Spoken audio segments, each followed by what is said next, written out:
Innal hamdalillah nahmaduhu wa nasta'inuhu wa nastaghfiruh wa na'udzu billahi min syururi anfusina. May yahdihillahu fala mudilla lahu wa may yudlilillahu fala hadiya lahu. Wa asyhadu an la ilaha illallah wahdahu la syarika lahu wa asyhadu anna Muhammadan abduhu wa rasuluh. Amma ba'd. Puji syukur kehadirat Ilahi Rabbi yang telah melimpahkan rahmat, taufik, hidayah, serta inayahnya kepada kita semua sehingga kita dapat bertemu lagi di bulan yang penuh barokah ini, yaitu bulan suci Ramadan. Sholawat serta salam kita haturkan kepada junjungan kita, Nabi Agung, Nabi besar, Nabi Muhammad Sallallahu Alaihi Wasallam. Semoga dengan bacaan sholawat tadi kita diakui umatnya di yaumil kiamah nanti. Sabar berbuah manis. Apa itu sabar? Sabar itu adalah ikhlas, ridho, tanpa mengeluh atas yang ditetapkan oleh Allah Subhanahu wa Ta'ala. Suatu kebahagiaan bagi kita semua sehingga kita dapat berjumpa lagi di bulan yang penuh barokah ini, yaitu bulan suci Ramadan. Dengan berpuasa kita dapat belajar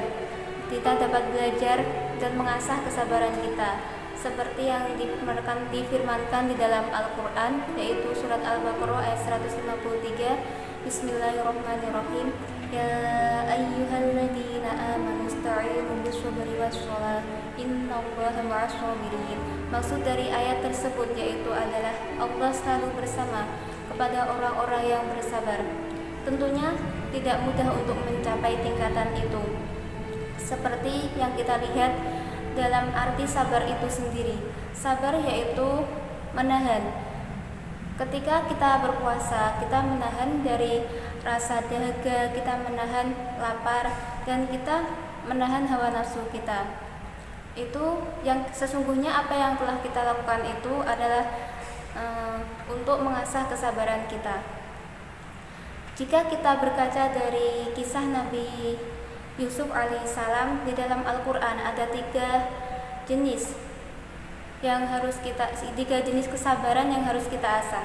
Yang pertama yaitu adalah sabar menahan amarah. Yang kedua yaitu sabar melawan godaan nafsu, dan yang ketiga yaitu adalah sabar menghadapi cobaan. Yang pertama yaitu sabar menahan amarah kita.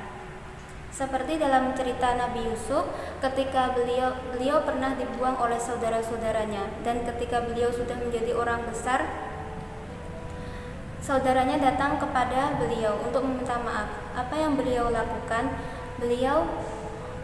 Beliau memaafkan saudara-saudaranya dan tidak mencaci maki saudara-saudaranya. Sungguh mulia sikap beliau. Dan yang kedua yaitu sabar melawan godaan nafsu, seperti dalam ayat Al-Quran yaitu Bismillahirrahmanirrahim.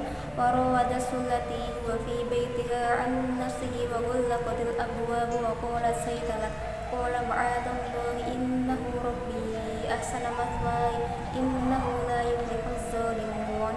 Dalam ayat tersebut dijelaskan bahwa ketika itu Nabi Yusuf digoda seorang perempuan untuk melakukan hal-hal yang dilarang oleh Allah.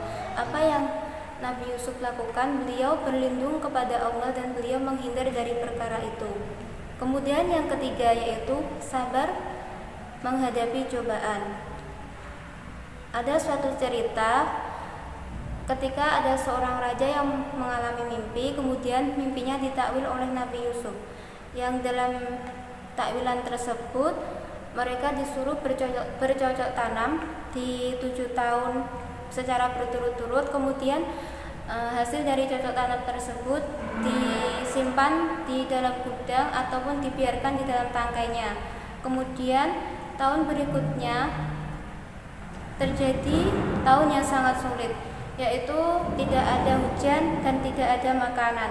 Maka makanan yang disimpan pada tahun sebelumnya digunakan untuk tahun tersebut, tahun yang sulit tersebut. Kemudian tahun selanjutnya barulah datang hujan yang cukup, kemudian mereka memeras anggur. Dari cerita tersebut dapat kita baca bahwa Mereka menghadapi masalah tersebut secara sabar. Maka tahun berikutnya datanglah tahun yang berbuah manis. Terima kasih atas perhatiannya. Saya pribadi mengucapkan banyak maaf. Wassalamualaikum warahmatullahi wabarakatuh.